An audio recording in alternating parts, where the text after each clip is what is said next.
somebody to fucking tell me they're lying.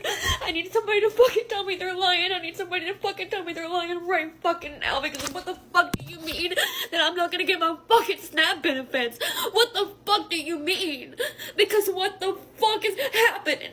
Do you understand that there are people like me who cannot work? Do you understand there are people like me who have kids who cannot eat? Do you understand there are people like me who go hungry the last week of the month just so my kids can't eat? Because SNAP benefits is all we fucking get? I need somebody to please fucking tell me he's lying. I can't. What the fuck am I gonna do?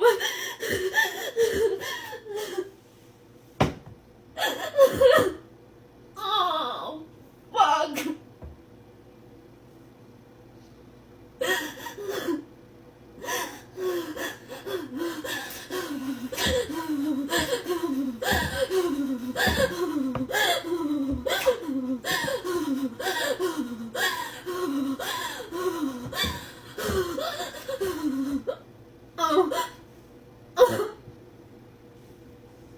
Oh, fuck. Oh, God. Breathe.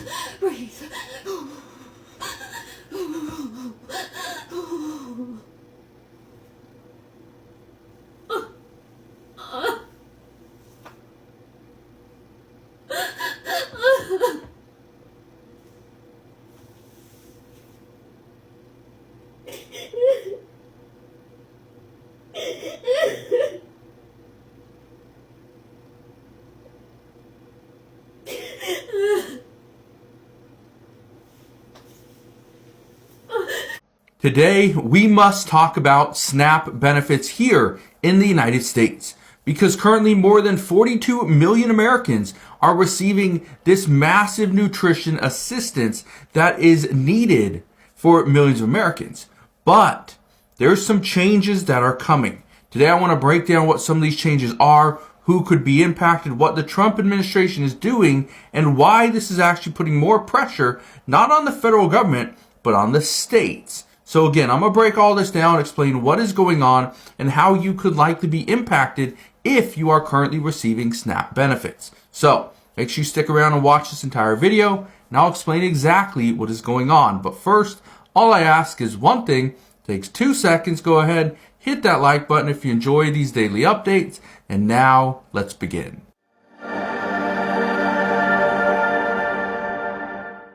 So yes, SNAP benefits are about to see some changes. But what do those changes look like? Because we've heard of several different ideas, with the Trump administration coming out and saying that we need additional work requirements. That was a big one, and it's still on the table. Another one is, let's actually stop SNAP beneficiaries from paying for junk food and sodas and things like that. But some say, well, how far can we go? Can we eliminate all processed foods? Can we only say SNAP benefits is good for whole foods, for fruits and vegetables and meats and things like that? Some say yes, others say no. But here's what's actually going on. Here's the first big change. Look at this one. It says the Trump administration takes action on SNAP benefit records. What does this mean? Well, let's dive into this article really quick. Look at this. It says right here, SNAP nutrition or Supplemental Nutrition Assistance Program, or SNAP benefits, are paid to low and no income households across the U.S. that would otherwise struggle to afford groceries. Last year, the program reached some 41 million Americans. It says right here, the program is largely funded by the federal government, but administered at state and local levels. That's a big key that we're going to get to in a moment. It says right here, Trump's March 20th executive order on stopping waste, fraud, and abuse by eliminating information silos means all government agencies are now required to share all unclassified agency records, data, software systems, and information technology systems with the federal government. Here's what you need to know. It says, according to the press release issued on May 6th, the USDA will now require states to make certain all records associated with SNAP are shared with the federal government. The House Republicans' budget proposal not only cuts Medicaid, but also SNAP. And I'm not talking...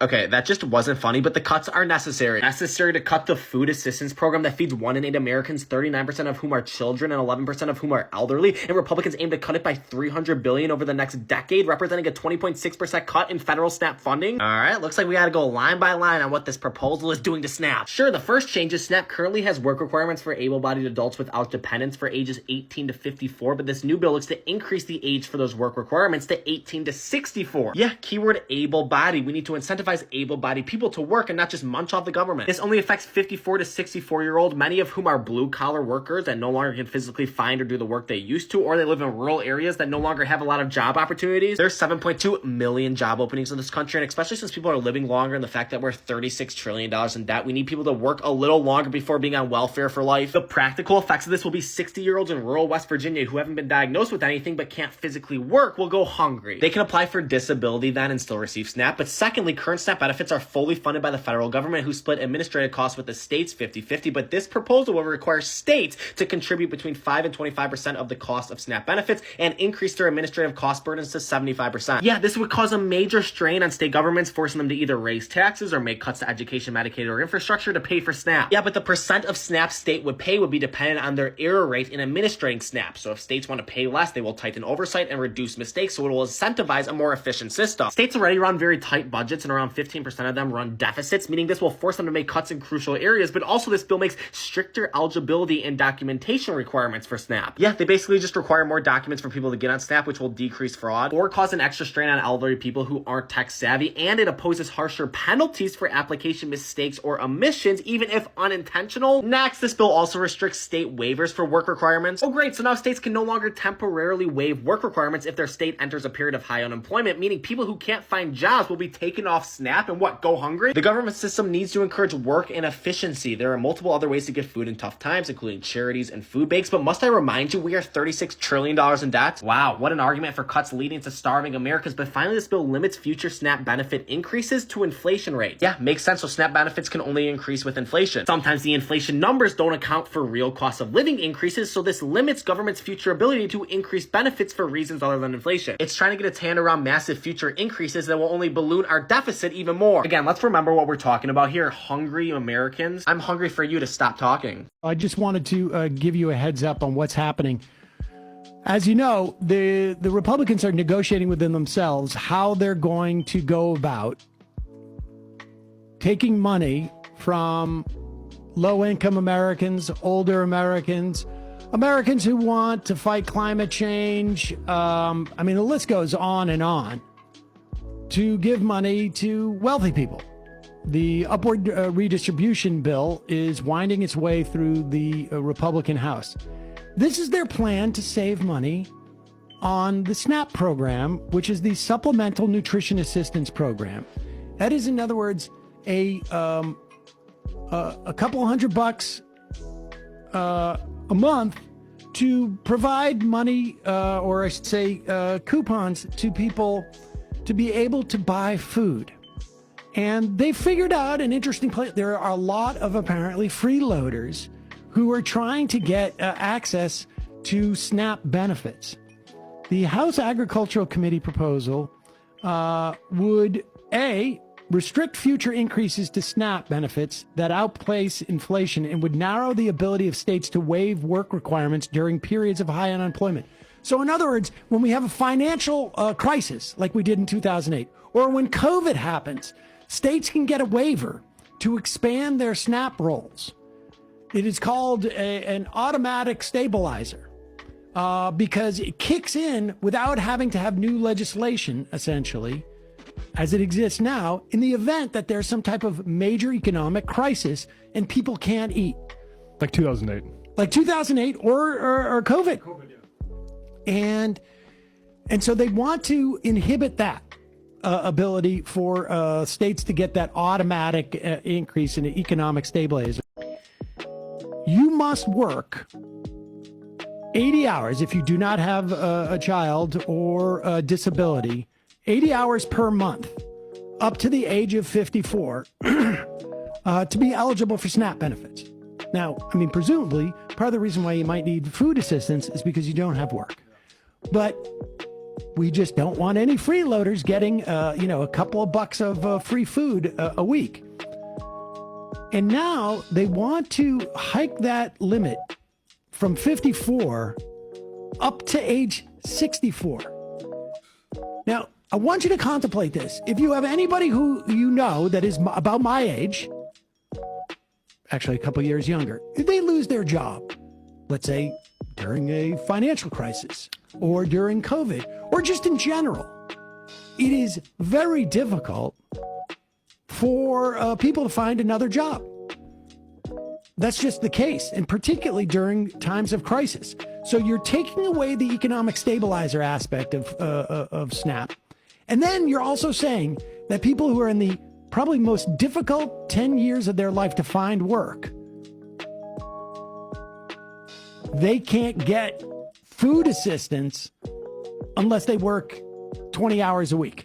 And from an economic standpoint, you're also telling the grocery stores you're not getting food that would feed those people. Yep. Well, there's already all those restrictions on whether it can be hot or cold. I mean, that's crazy in and of itself. But this is also the same cohort of people who are most affected by Trump's tariffs. Not of course, it's the lower income that you are. It's a regressive. It functions as a regressive tax. So I'm not talking about an economic cohort, an age cohort.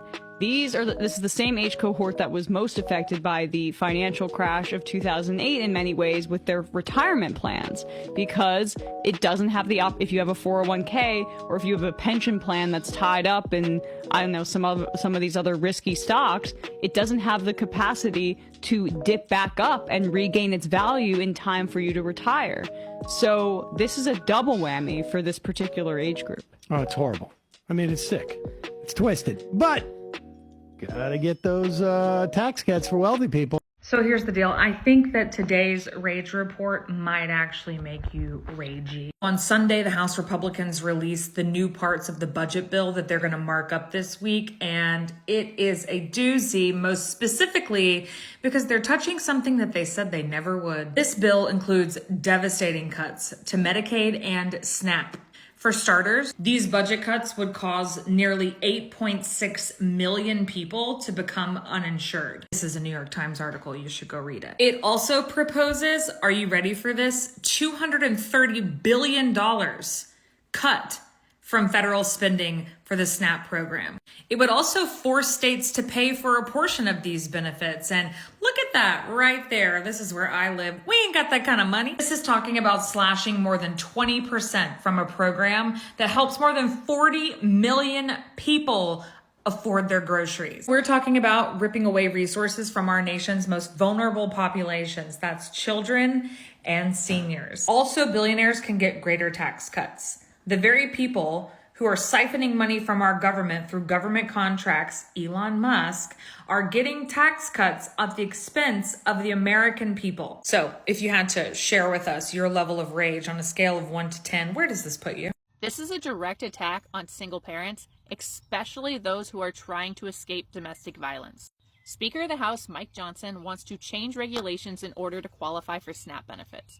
These regulations include work requirements in order to be eligible for SNAP benefits, and also redefining what a dependent is.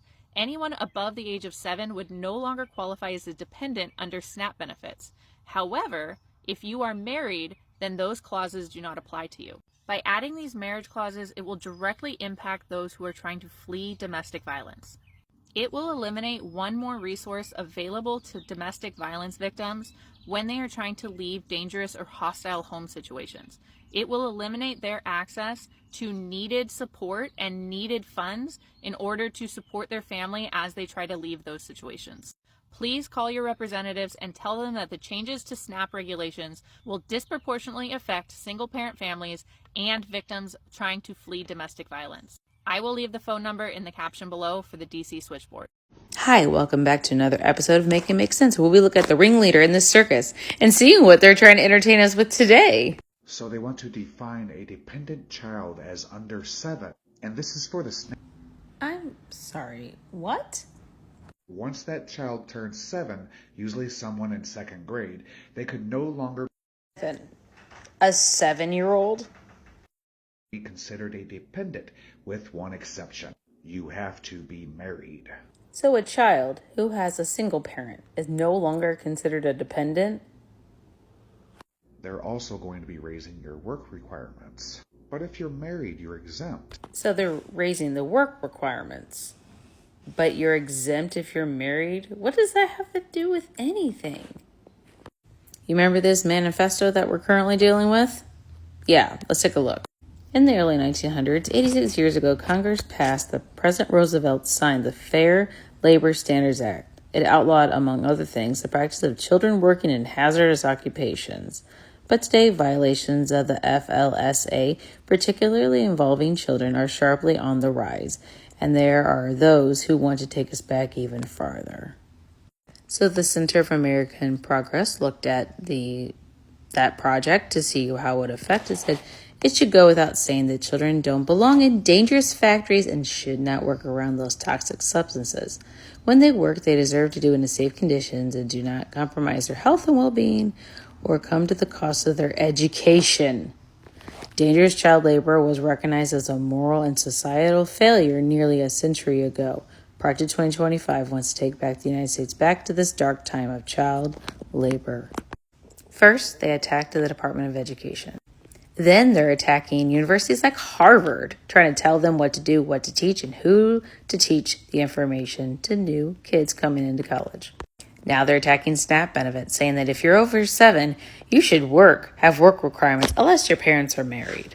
Project 2025 literally explicitly talks about taking away those labor protections for children. What does this all come to? Number 1, families aren't getting the support that they need to help feed kids and help their families. Children are not as educated as well. Children having to quit school so they can get SNAP benefits. Defunding the schools so they don't have enough resources to go around for the population and the kids. And finally, picking the ideology that each university should teach and who should teach it. So again, I ask you, make it make sense. Right now, Congress is quietly trying to change the definition of what a dependent child is. TLDR, if you have a child from the ages of 7 through 17 and you're a single parent, you will not qualify for assistance, and your state is not able to help because they're not able to give out waivers or exemptions. And this could screw over millions of working class parents, especially single parents. Currently coming from the Committee on Agriculture. Right now, if you have a child under 6, you are exempt from federal aid. However, this bill actually strikes child under age of 6 and makes it child under age of 7, which is good. But that's not the real headline to this. They're using the small age change to do something way bigger. Under your bill, once your child turns 7 and say you lose a job, unless you are married and they are also working, you do not qualify for SNAP benefits. Here's the part where this applies. Responsible for a dependent child 7 years of age or older and is married to and resides with an individual who is in compliance with the requirements of the paragraph. A single parent of a 10-year-old child, tough luck, either work or lose your benefits. This is a pretty basic breakdown. So currently people with children aged 0 to 5 are exempt from the new rule, but now children that are 6 will also be exempt. And currently states have the rights to give people who have children between the ages of 7 and 17 exemptions based on their current state for getting benefits. This proposal, if you have children on the ages of 7 through 17, you have to be married with them working in order to qualify for benefits. At the current moment, states usually have the rights to basically give out their own waivers and exemptions based on individuals' needs, especially as states vary in high unemployment, limited job availability, and hardship cases, so really individual people and understanding their side. And to get specific here, states can temporarily waive work requirements for able-bodied adults without dependents and tailor exemptions based on economic or logistical conditions. Flexibility within the states is really helpful to understand different populations and maybe different public health emergencies. Under this new GOP bill, that flexibility to the states gets slashed. It removes the ability for states to give exemptions on things for caretakers or older children, people struggling in local economies, and hardship-based cases. In other words, this is actually more power to the federal government and not the states. And I'd like to be absolutely clear, this is still in the drafting phases, so this is not final yet, but definitely something to keep your eye on. We're deporting immigrants, but they're the ones who pick the fruits and vegetables upon which the Florida economy depends. But I have a solution. We're changing the law so children can go to work in the fields. That's the end of an empire. That's what happens. And no one says boo.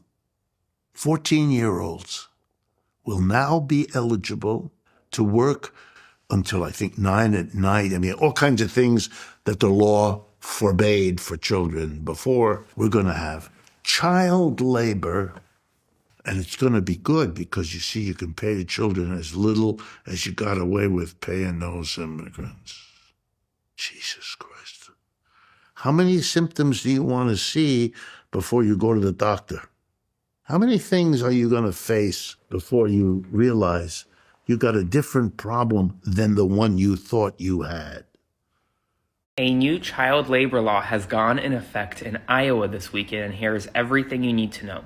14-year-olds are now allowed to work in meat coolers, 15-year-olds are now allowed to work on assembly lines, and 16-year-olds are now allowed to serve alcohol. During the summer, 14 and 15-year-olds will be allowed to work until 11 p.m., and during the school year, they'll be allowed to work until 9 p.m. Meanwhile, kids 16 and or over will not have any time limits. A similar law will take effect in Arkansas in the coming weeks, but it really seems like we're moving our country backwards instead of forwards. The fact that this is even being considered is a validating piece of evidence in favor of the labor theory of value. Something so universally looked down upon as child labor is valid under the profit motive. Just like in Victorian England during the Industrial Revolution, children are an optimal labor source. Not only are they much easier to control, you can pay them a lot less. And especially for menial jobs like fruit picking, that is hugely important. And while it's not like child labor isn't rife across the rest of the world, especially the global south, the fact that it's getting its way back into the first world is an indication of severe regression. Because of the constraints that the profit motive places on productive ventures, this outcome is almost inevitable. Cutting labor costs justifies layoffs as well as employing children.